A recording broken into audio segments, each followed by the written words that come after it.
Uno de los hallazgos más fascinantes y recientes que conecta directamente con el relato de la pasión en el Evangelio de Marcos proviene de las excavaciones arqueológicas en la Basílica del Santo Sepulcro en Jerusalén.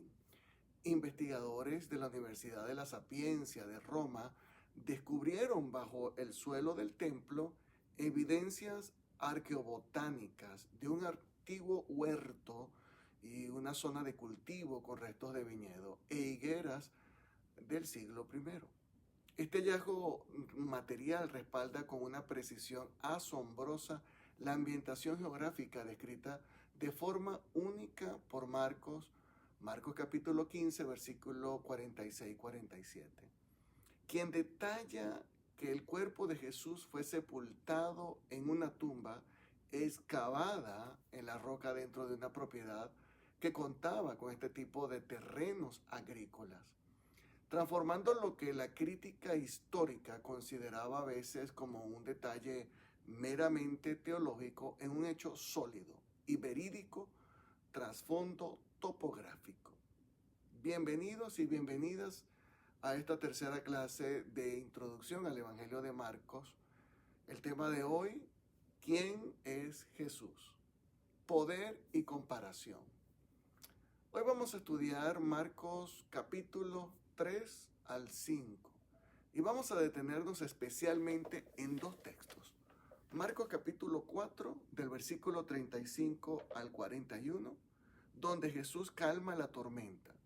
Y Marcos capítulo 5, versículo 21 al 43, donde Jesús sana a una mujer enferma y levanta a la hija de Jairo. En estos capítulos aparece una pregunta muy importante, una pregunta que atraviesa todo el Evangelio de Marcos. ¿Quién es Jesús? Marcos no responde esa pregunta con una definición larga o complicada. Marcos responde contando lo que Jesús hace. Jesús enseña, sana, libera, confronta el mal y se acerca a las personas que sufren y devuelve la vida donde parece que ya no hay esperanza. Por eso en esta clase vamos a ver a Jesús frente al caos humano. Cuando hablamos de caos nos referimos a todo aquello que amenaza la vida, el miedo, la enfermedad, la exclusión, el sufrimiento, las fuerzas que destruyen a las personas y también la muerte. Una de las ideas más importantes de esta clase está: Marcos presenta a Jesús como aquel que tiene autoridad y poder.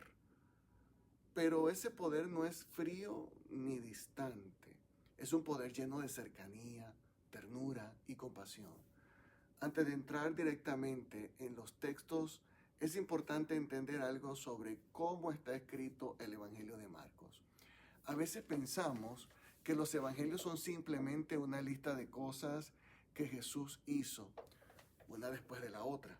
Pero los estudiosos bíblicos nos ayudan a ver que Marcos organiza su evangelio con una intención. No es solo un relato desordenado. En el libro de Rafael Aguirre y Antonio Rodríguez Carmona explica que los evangelios están formados por pequeñas unidades literarias llamadas perícopas. Una perícopa es una pequeña escena o relato con comienzo y final. Puede ser un milagro, una parábola, una enseñanza, una controversia. También explica que Marcos agrupa esas pequeñas unidades en bloques más grandes. Por ejemplo, hay una sección de controversias en Marcos capítulo 2, del versículo 1 hasta el capítulo 3 en el versículo 6. Hay una sección de parábolas en Marcos capítulo 4 al 4:34 y una sección de milagros en Marcos 4:35 al capítulo 5, versículo 43. Esto es muy importante para nuestra clase, porque precisamente los textos que vamos a estudiar pertenecen a ese bloque de los milagros. Esto nos enseña algo sencillo pero profundo. Marcos no solo quiere decirnos que Jesús hizo milagros, Marcos quiere mostrarnos quién es Jesús a través de esos milagros. También es importante recordar que los evangelios son textos sencillos para la fe de la comunidad, pero al mismo tiempo son textos profundos. Aguirre y Rodríguez Carmona señalan que los evangelios han sido siempre textos muy queridos por la iglesia, leídos en la liturgia y escuchados con gran reverencia. Pero cuando estudiamos con atención, descubrimos que tienen una gran riqueza literaria, histórica y teológica. Es decir, que pueden leer con devoción, pero también se pueden estudiar con una profundidad. Esto ayuda mucho a los estudiantes que están comenzando al estudio bíblico. La Biblia se puede leer con el corazón, pero también se puede leer con la mente. La fe no le tiene miedo al estudio. Al contrario, cuando estudiamos mejor el texto, podemos amar más profundamente la palabra de Dios. En Marcos capítulo del 3 al 5 encontramos varias escenas intensas. Hay conflictos con algunos líderes religiosos. Hay multitudes que buscan a Jesús. Hay enseñanzas en parábolas. Hay una tormenta en el lago. Hay un hombre atormentado que necesita liberación. Hay una mujer enferma desde hace 12 años. Hay una niña que ha muerto. Todo esto nos muestra que Jesús no anuncia el reino de Dios desde lejos. Jesús entra en la vida real de esas personas.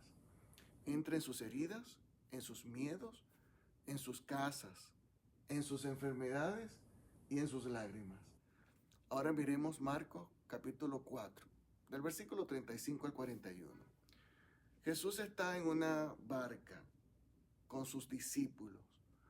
Van cruzando el lago y de repente se levanta una tormenta muy fuerte. El viento sopla con fuerza, las olas golpean la barca, el agua comienza a entrar. Los discípulos tienen miedo y Jesús está dormido. Esta imagen es muy fuerte. Los discípulos están desesperados, pero Jesús duerme. Entonces lo despiertan y le dicen: Maestro, ¿no te importa que nos ahoguemos? Esa pregunta es profundamente humana. No es solo una pregunta de los discípulos, también puede ser nuestra pregunta cuando estamos pasando por momentos difíciles.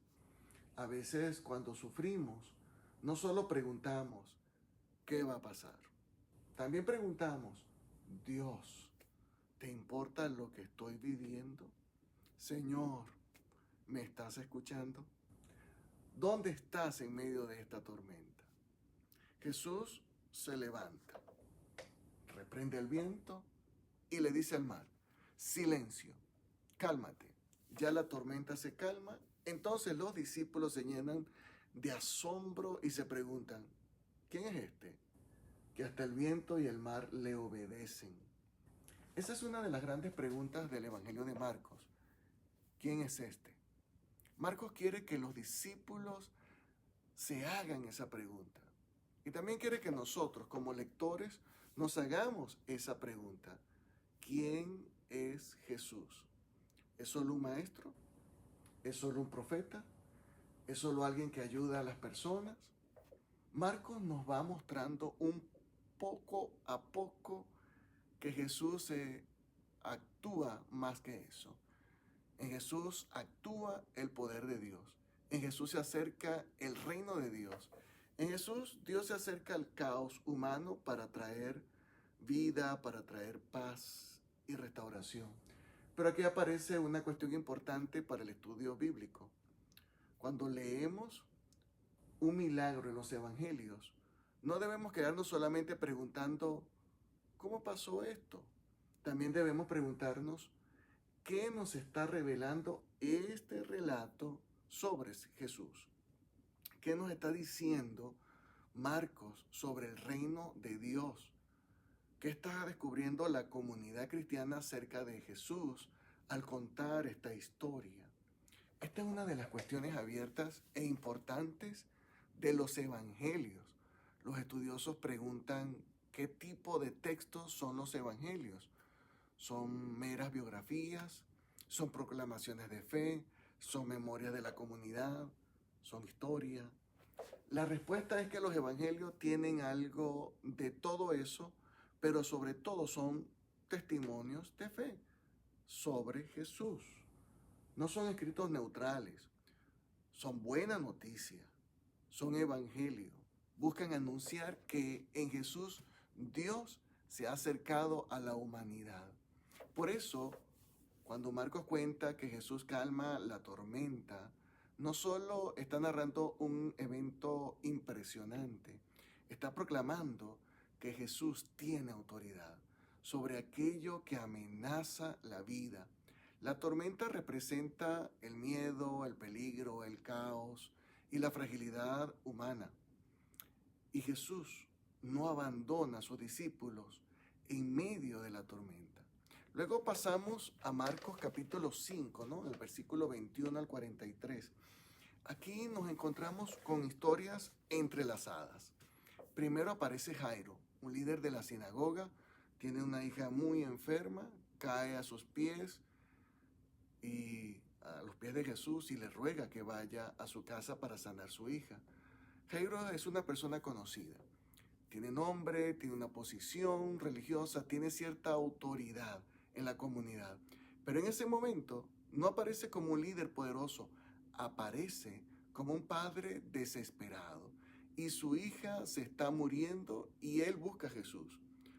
Mientras Jesús va de camino a la casa de Jairo, aparece otra persona.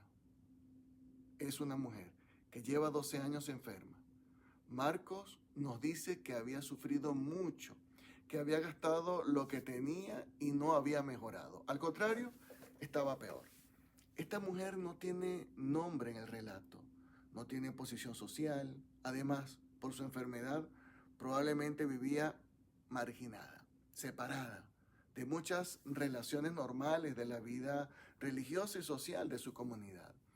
Ella se acerca por detrás y toca el manto de Jesús, pensando, si logro tocar, aunque sea su ropa, quedaré sana. Y al tocar a Jesús queda sanada. Pero Jesús se detiene, esto es muy importante. Jesús no permite que la mujer se quede escondida entre la multitud. Él no la ignora, no la avergüenza, no la trata como un problema. Jesús la mira, escucha y la llama hija. Jesús le dice, hija, tu fe te ha salvado, vete en paz. Esa palabra hija es muy poderosa. Jesús no la llama enferma, no la llama impura, no la llama marginada, la llama hija. Jesús le devuelve salud, pero también le devuelve dignidad. La sana por dentro y por fuera. La restaura ante Dios, ante ella misma y ante la comunidad. Luego Jesús continúa su camino hacia la casa de Jairo. Ya han llegado las noticias de que la niña ha muerto. Pero Jesús le dice a Jairo, no temas, cree solamente.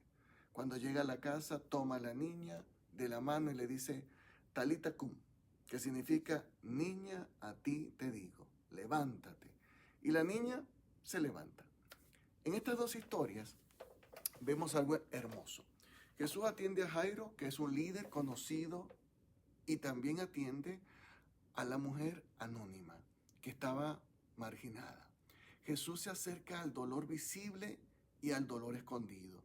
Jesús escucha el clamor público de Jairo y también el gesto silencioso de la mujer, que toca su manto.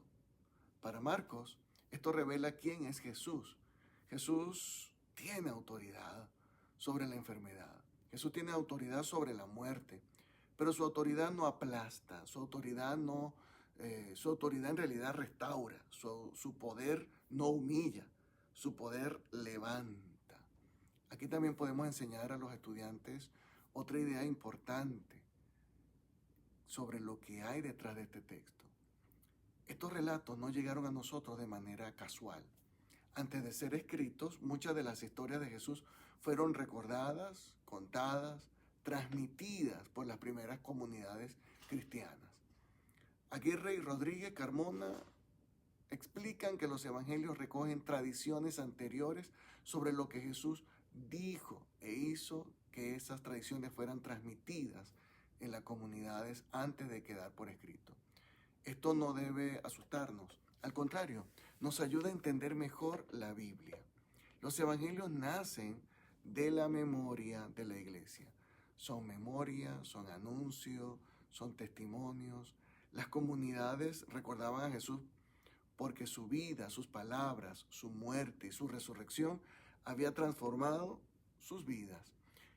Y también hay cuestiones abiertas que es bueno mencionar con sencillez.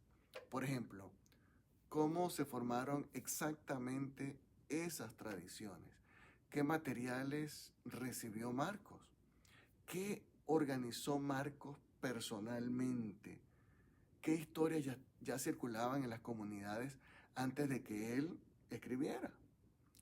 En relación con Marcos capítulo 4 y el capítulo 5, algunos estudiosos han preguntado si esta sección de milagros pudo haber existido como una colección de relatos anteriores usados para anunciar quién era Jesús.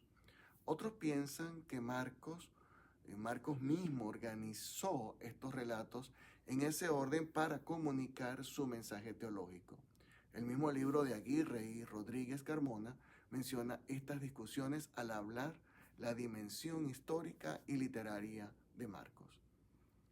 Para ustedes que son estudiantes, no necesitamos resolver todas esas preguntas, pero sí es importante saber que la Biblia se puede estudiar con profundidad. Hay que preguntar, hay que hacerse esas preguntas históricas, literarias y teológicas. Y esas preguntas no destruyen la fe, más bien nos ayudan a leer con más intención. Ahora, llevemos estos textos a nuestra vida. Todos conocemos tormentas. Algunas tormentas son externas, problemas familiares, enfermedades, crisis económica, migración, soledad, violencia, injusticias, preocupaciones por el futuro. Pero también hay tormentas internas. Miedo, ansiedad, tristeza, cansancio espiritual, culpa, confusión, sensación de abandono. La pregunta de los discípulos puede convertirse también en nuestra oración. Señor, ¿no te importa lo que estoy viviendo?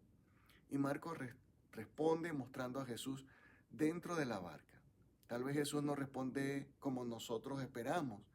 Tal vez no responde en el momento que queremos. Pero el Evangelio nos recuerda que Jesús está presente. La fe no significa que nunca vamos a sentir miedo. Los discípulos tenían miedo y aún así estaban con Jesús. La mujer enferma tenía miedo, pero se acercó a Jesús. Jairo estaba desesperado, pero buscó a Jesús. La niña no podía hacer nada por sí misma, pero Jesús se acercó, la tomó de la mano y la levantó. A veces la fe es clamar en medio de la tormenta. A veces la fe es tocar el borde del manto.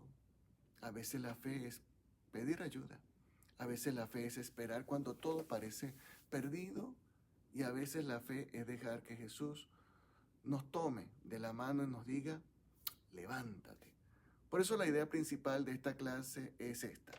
Jesús revela quién es enfrentando el caos humano con autoridad, cercanía y compasión. En el Evangelio de Marcos, del capítulo 3 al 5, descubrimos que Jesús no se aleja del sufrimiento humano. Jesús entra en nuestras tormentas, escucha nuestro dolor, restaura nuestra dignidad y nos llama a levantarnos. Para reflexionar esta semana podemos hacernos estas preguntas. ¿Qué tormenta necesito presentarle hoy a Jesús?